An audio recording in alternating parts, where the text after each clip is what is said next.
சிற்றினம் என்பதற்கு அவர்கள் சொன்ன முதல் விரைவு என்று சொன்னாரா, நல்லதன் நன்மையும் தீயதன் தீமையும் இல்லென்பாரும். இதையா முதல் விளையாடி. யாரை சிற்றினம் என்று சொல்கிறாயா?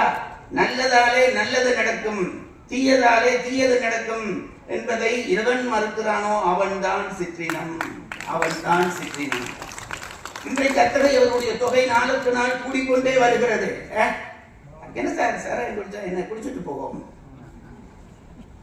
கடவுள்தா என்ன, கடவுள்த்துட்டு போவோம். மாற்றான் மனைவியை பார்த்தா என்ன, பார்த்துட்டு போவோம். இதை ரொம்ப சிம்பிளா சொல்ல ஆரம்பித்தாரு. தமிழர்களுக்கு உரிய சில தனிக்குணங்கள் உண்டு. அந்த தனிக்குணங்களை விட்டு என்றைக்கு தமிழினம் அசைகிறதோ அன்றைக்கு அது பாதாளத்துக்குள்ளே விழும். மறந்து போகாதீர்கள். இதை நான் ஏன் சொல்லுகிறேன் என்றால், நிகழ்ச்சிக்காக இல்லை, இங்கே இருக்கிற ஒவ்வொரு பெற்றோர்களுடைய கருத்துக்காக சொல்லுகிறேன். நீங்கள் சரியாக நடந்தால் உங்கள் பிள்ளைகள் சரியாக நடப்பார்கள். அவ்வளவுதான். நீங்கள் சரியாக நடந்தால் உங்கள் பிள்ளைகள் சரியாக நடப்பார்கள். நான் வழக்கமாக சொல்லுகிறது, நான் ஒரு தந்தை அலுவலகத்துக்கு போய்விட்டு வந்தார். அலுவலகத்துக்கு போய்விட்டு வந்த உடனே அப்பதான் இந்த பையன் பள்ளிக்கூடத்தால வந்தான். தந்தை அவனை கூப்பிட்டார். இன்னைக்கு என்னமோ அவருக்கு நேரம் கிடைச்சிச்சு, கூப்பிட்டார்.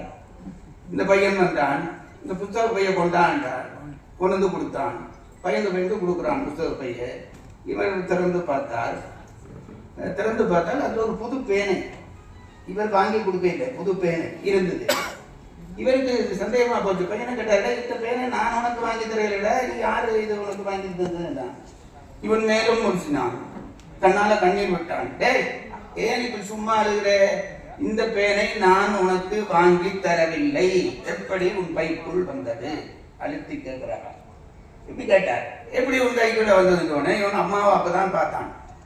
எப்பவும் இந்த அம்மா தான் பிள்ளைகளுக்கு ஆபத்தாந்தவர்கள். என்ன ஆபத்தாந்தவர்கள்? பிள்ளை செய்தால் காப்பாற்றுகிறார். அம்மா ஓடி வந்தார். அவன் எடுத்திருப்பான், நீங்க விடுங்க. நீ போ, உனக்கு முதல் அடிக்க வேணும், போ. 2 பிள்ளைய கூப்பிட்டு 2 அடி போட்டான். இப்ப இந்த அம்மா திருப்பி தட்டா, அடிக்காதீங்க, பாவமானான். அப்ப இந்த அப்பா கண்ணீர் விட்டபடி சொன்னாராம், ஏண்டி இவன் இந்த இன்னொருத்தன் பையனை என் களவெடுக்கிறான். நான் தானே இவனுக்கு ஆபீஸ்ல இருந்து 7 பேனை வாரம் களவெடுத்து கொடுத்து கொடுத்துருக்கேன். வாரம் நான் 7 பேனை களவெடுத்து கொடுத்து கொடுத்துருங்க. இவனே இதை போய் அங்க களவெடுக்குவான்னு சொல்லி இருந்தா 8வது பேனையும் நான் களவெடுத்து கொண்டு வந்திருப்பேன்னா அப்பன். நல்லதன் நன்மையும் தீரையதன் தீமையும் இல்லென்பார். மறந்து போவார்.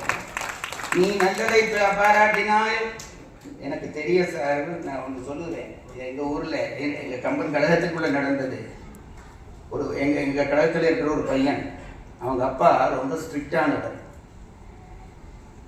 ஒரு நாள் அவன் அந்த பையன் ஏதோ பிடவிட்டா அந்த அவங்க அம்மா எல்லாருக்கும் இந்த டேபிள்ல வச்சு சாப்பாடு போடுவாங்க. இவர் சாப்பாடு போட வந்த இடத்துல இவர் சொன்னார், தந்தை சொன்னார், நீ அவனுக்கும் போடாத, எனக்கும் போடாத, மிச்சம் எல்லாருக்கும் போடு. நடந்த கதை சொல்றேன். அவனுக்கும் போடாத, எனக்கும் போடாத, மற்ற எல்லாருக்கும் போடு. இந்த இவன் பிள்ளை செய்தது தெரியும் வீட்டுல. அப்ப நடந்த அவனுக்கும் போடாத, எனக்கும் போடாத போடுகிட்டோன்னே இந்த அம்மா, சரி அவன் தான் பிள்ளை செய்துட்டான், அவனுக்கு இன்னைக்கு சாப்பாடு வேண்டாம், நீங்க என்ன பிள்ளை செய்தீங்க, உங்களுக்கு ஏன் சாப்பாடு போட வேண்டாம் அந்த அம்மா பரிவர்த்தினி. அந்த அம்மா கேட்டோடனே அந்த அப்பா சொன்னார், நான் சரியா இருந்திருந்தா இவன் இந்த பிளவிட்டு இருக்க மாட்டான். நான் சரியா இல்லாதபடியாத்தான் பிளவிட்டான். ஆகவே இவனுக்கு போடாம விடுவதை விட எனக்கு போடாம விடுவதுதான் உடந்தது என்று சொல்லி அன்றைக்கு முழுக்க அந்த தகப்பன் சாப்பிடாம இருந்தார் சார். இப்படி பெற்றோர்கள் இருந்து பாருங்கள், பிள்ளைகள் எங்கே வருவார்கள் என்று. பிழை என்று எடுத்து காட்ட தெரிய வேண்டும், பிழையை ஒத்துக்கொள்ள தெரிய வேண்டும். பிழை என்று தெரிந்து விட்டால் அதற்கு பிறகு அந்த பிழையை செய்யக்கூடாது. அதைத்தான் திருவள்ளுவர் பரிமேலூர் சொன்னார், நல்லதன் நன்மையும் தீயதன் தீமையும் இல்லென்பாரும் விடரும் தூர்த்தரும் நடரும் என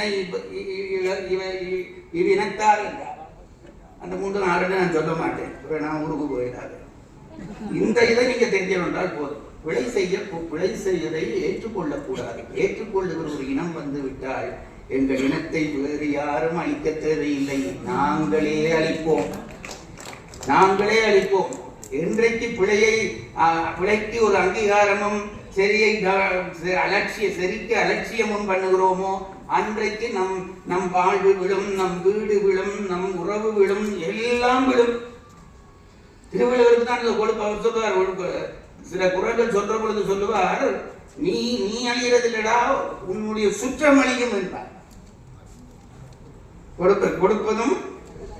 கொடுப்பது அழுத்தறுப்பான் சுற்றம், உடுப்பதும் உண்பதும் இன்றி கடும்.